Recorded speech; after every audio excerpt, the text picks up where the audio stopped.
Okay, thank you very much. The IG report just came out, and I was just briefed on it, and it's a disgrace what's happened with respect to the things that were done to our country. It should never again happen to another president.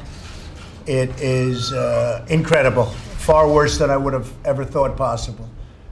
And it's an embarrassment to our country. It's dishonest. It's everything that a lot of people thought it would be, except far worse. So I'm going to get some very detailed briefings, but they are.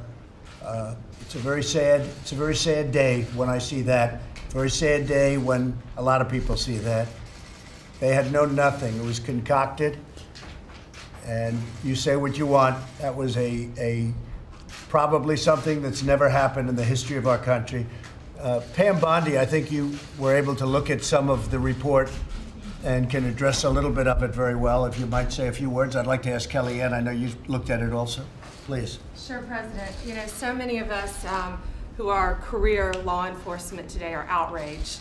And I think the American people really should be terrified that this could happen to you when we're supposed to live in a society of integrity and honesty. And this happened to the president, not just to the president. You know, this should be a good day, but it's not. It's a horrible day for the country. That this could happen to the president of the United States, that they could fabricate, falsify emails, lie, and omit exculpatory evidence in order to continue this witch hunt against the President of the United States. And this is just the tip of the iceberg. Now we have the Durham investigation. Thank you very much. Kellyanne, please. Mr. President, thank you. I was the campaign manager during that time, and I would ask a simple question. Why no defensive briefing? Why not contact the Trump campaign? Why not contact candidate Trump or Governor Pence or Governor Christie, who at the time was arranging for the intelligence briefings for candidate Trump and was a public servant, a government official at that time as governor of New Jersey with a full intelligence security clearance to receive that type of information. So you can't blame people for feeling that it was unfair and that the fix was in. And to think that perhaps people lied and spied and tried to subvert democracy just because they wanted someone else to win or just because they have a different political point of view.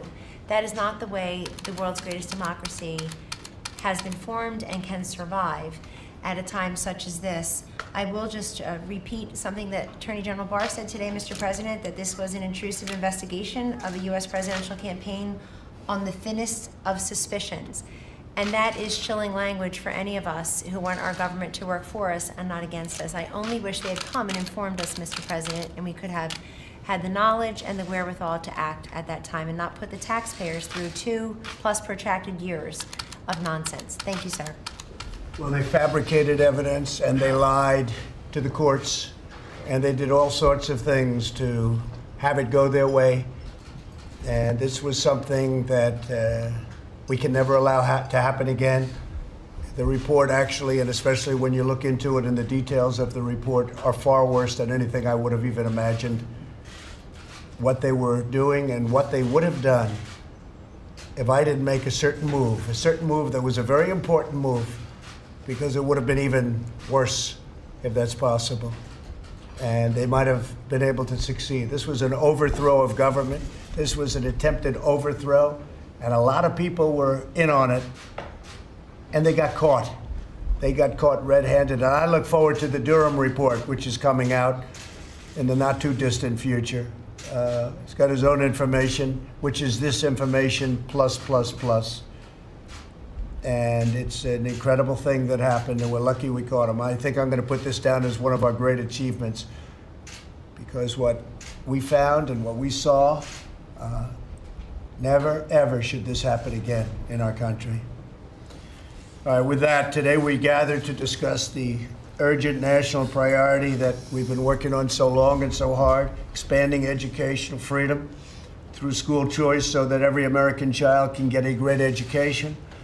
We're grateful to be joined by Vice President Mike Pence, Secretary Betsy DeVos, Senators Ted Cruz and Mike Lee, Representative Bradley Byrne, Florida Governor Ron DeSantis, Texas Lieutenant Governor Dan Patrick, Pennsylvania House Speaker Mike Turzai, Tennessee State Representative